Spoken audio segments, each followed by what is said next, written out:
তো সকাল সকাল আমরা গঙ্গা স্নান সেরে মায়াপুর থেকে বেরিয়ে পড়েছি নবদ্বীপ মন্দির দর্শনের উদ্দেশ্যে। তার জন্য সকাল সকাল আমরা মায়াপুর ঘাটে চলে এসেছি এবং লঞ্চের টিকিট নিয়ে আমরা বেরিয়ে পড়েছি নবদ্বীপ পার হব বলে। তো ওই দূরে রয়েছে ইস্কন মন্দির, আমরা সেখান থেকে ফিরে যাচ্ছি নবদ্বীপ রওনা দেবো বলে। তো এখন আমরা যাব নবদ্বীপ মন্দির দর্শন করার জন্য।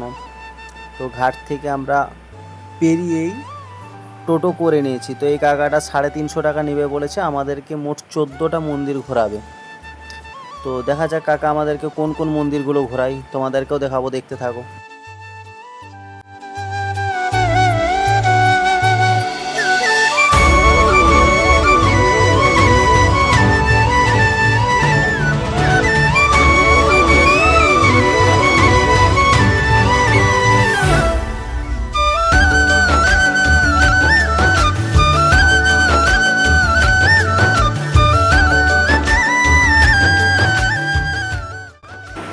তো আমরা এখন চলে এসেছি প্রথম মন্দির নরহরি ধাম।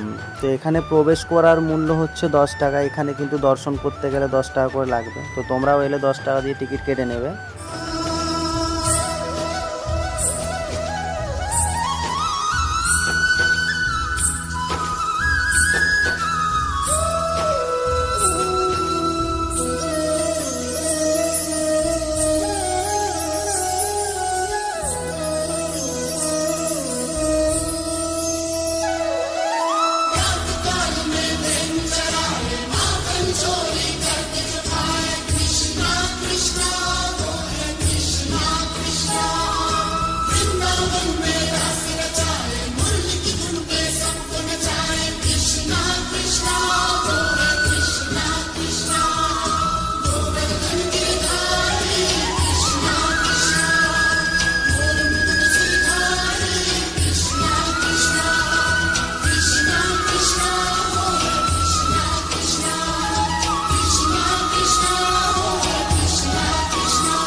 আর তারপরেই আমরা পৌঁছে গেলাম গৌর গোপীনাথ জিউ মন্দিরে। তো এই মন্দিরেও কিন্তু দর্শন করার জন্য 10 টাকা করে টিকিট মূল্য লাগে। তো সব মন্দিরে এটা লাগে না।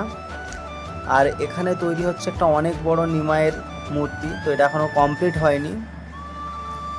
তো এখানে এরপর মিউজিয়াম আছে, সেই মিউজিয়ামে আমরা যাব। তোমরা দেখতে থাকো ভিডিওটি।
বন্ধুরা, তারপরেই আমরা চলে এলাম অনেক পুরনো এবং জাগ্রত কালী মায়ের মন্দির এখানে। তো এই কালী মায়ের মন্দির অনেক পুরনো এবং জাগ্রত। এখানে যে বটগাছটি রয়েছে দেখাচ্ছি তোমাদেরকে, তো এটা প্রায় 450 বছর বয়স। এই বটগাছটি বিশাল আকৃতির। তো বন্ধুরা, এখানে অনেক দোকানও রয়েছে, এখান থেকে তোমরা চাইলে মালা কিনে মায়ের মন্দিরে দিতে পারো। তো এই হচ্ছে সে মায়ের মন্দির, আর এই হচ্ছে সেই অনেক পুরনো বটগাছ। তো ওখান থেকে আমার ক্যামেরার মধ্যে আসেনি এত বড় বটগাছ।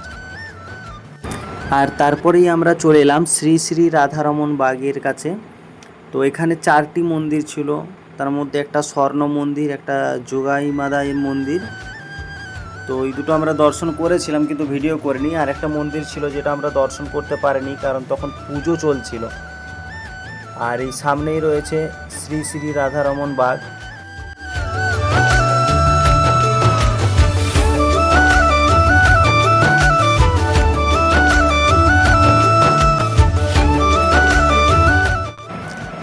তো এটাই হচ্ছে সেই শ্রী শ্রী রাধারমণ বাগ মন্দির।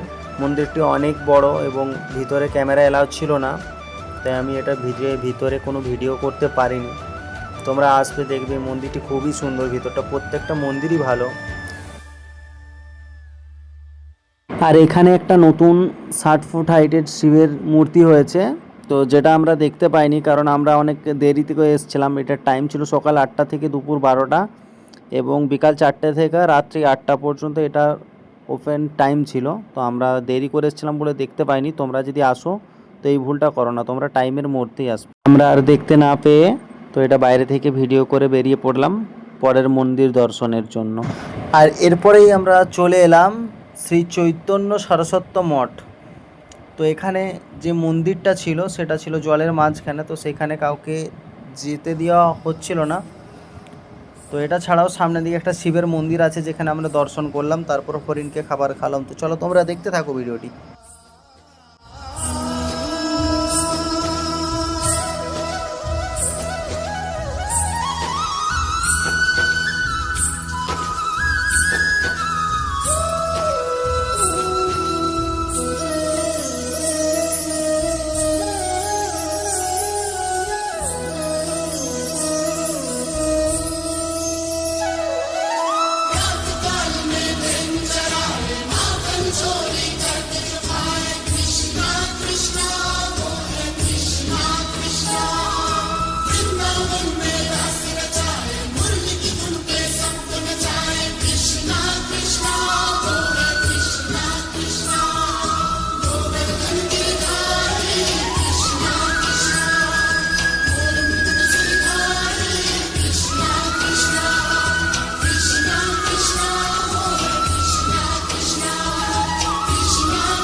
আর নিমাইয়ের নবদ্বীপে এটাই হলো জন্মস্থান। তো এখানে যে নিম গাছটা রয়েছে, এই নিম গাছে সবাই লাড্ডু বাঁধে, আর এখানে লাড্ডু বেঁধে নিজের ইচ্ছা যায়। তো এই নিম গাছে বলে নাকি লাড্ডু বাঁধলে সবার ইচ্ছা পূরণ হয়। আর এই রয়েছে এখানের আমাদের ভগবানী। হরে কৃষ্ণ।